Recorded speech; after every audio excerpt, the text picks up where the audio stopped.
Welcome to mini foods Jaisingh. எல்லோருக்கும் வணக்கம். இன்றைக்கி நம்ம வீட்டில் வெறும் அரை கப் அரிசி மாவு இருந்தால் போதுங்க. வாயில் வச்ச உடனேயே கரையிற மாதிரி இந்த சிம்பிளான ஸ்வீட் ரெசிபி ஒரு 1/4 மணி நேரத்தில் செஞ்சு முடிச்சிடலாம். ஸ்வீட் வந்துட்டு எவ்வளோ சாஃப்டாக வந்திருக்குதுன்னு பாருங்கள். வீடியோக்குள்ளே போகிறதுக்கு முன்னாடி இது வரைக்கும் நம்ம mini foods Jaisingh channel subscribe பண்ணாதவங்க சப்ஸ்கிரைப் பண்ணி வச்சுக்கோங்க. அப்படி பக்கத்தில் இருக்கிற பெல் ஐக்கானையும் ப்ரெஸ் பண்ணி வச்சுக்கோங்க.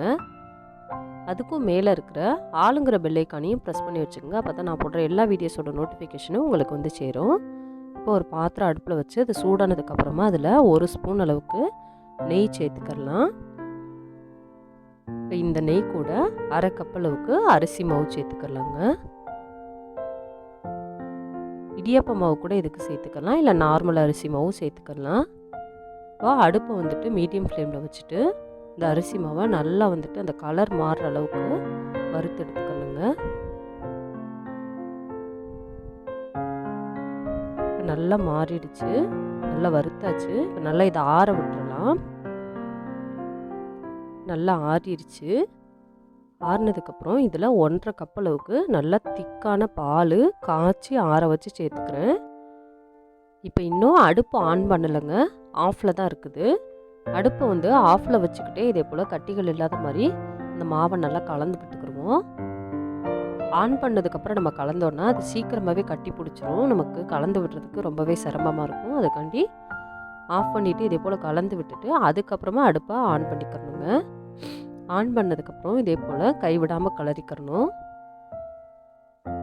இது ஒரு 5 நிமிஷத்துலேயே வந்துட்டு நல்லா திக்காக ஆரம்பிச்சிடும், நல்லா திரண்டு வர ஆரம்பிச்சிடும். அடுப்பு வந்துட்டு மீடியம் ஃப்ளேமில் இருக்கிற மாதிரி பார்த்துக்கோங்க.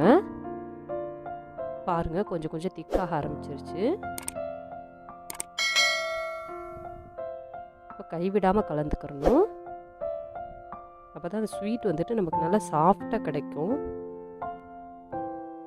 நல்லா திரண்டு வந்ததுக்கப்புறம் இதே போல் மசிச்சு விட்டு கலந்து எடுத்துக்கோங்க. இதே போல் மசிச்சு விட்டு கலக்கும் பொழுது நல்லா சாஃப்ட்னஸ் கிடைக்குங்க. இதில் 2 டேபிள் ஸ்பூன் அளவுக்கு நெய் சேர்த்துக்கலாம்.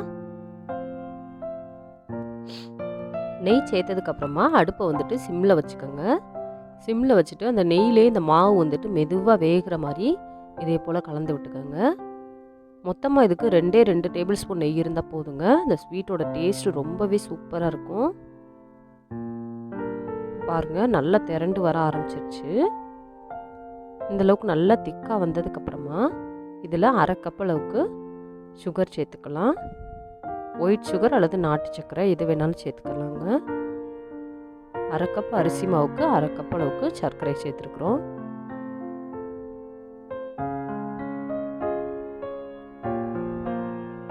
சர்க்கரை சேர்த்ததுக்கப்புறமா இதே போல் கொஞ்சமாக இலக்கம் கொடுக்க ஆரம்பிக்கும்.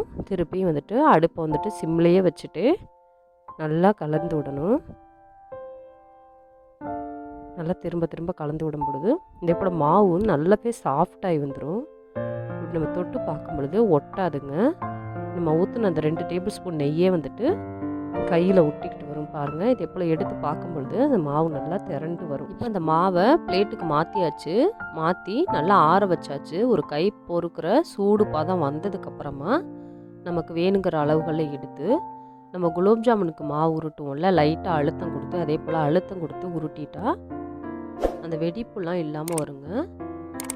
இதே போல் உருட்டிட்டு பேடா ஷேப்பில் லைட்டாக தட்டி விட்டு சின்னதாக குழி போட்டு வச்சுக்கணும். அதில் நமக்கு தேவையான மாதிரி நட்ஸு இல்லை இதே போல் டூட்டி ஃப்ரூட்டி எது வேணாலும் வச்சு அலங்காரம் பண்ணிக்கலாங்க. ரொம்பவே ஈஸியான முறையில் இந்த ஸ்வீட் ரெசிபி நம்ம செஞ்சு முடிச்சாச்சு. இந்த வீடியோ பிடிச்சிச்சுன்னா லைக் பண்ணுங்கள், கமெண்ட் பண்ணுங்கள், உங்கள் ஃப்ரெண்ட்ஸ் அண்ட் ஃபேமிலிஸ்க்கும் ஷேர் பண்ணுங்கள். இதே போல் சிம்பிளான ரெசிபிஸ் தொடர்ந்து பார்க்குறதுக்கு மறக்காமல் நம்ம mini foods Jaisingh channel subscribe பண்ணுங்கள்.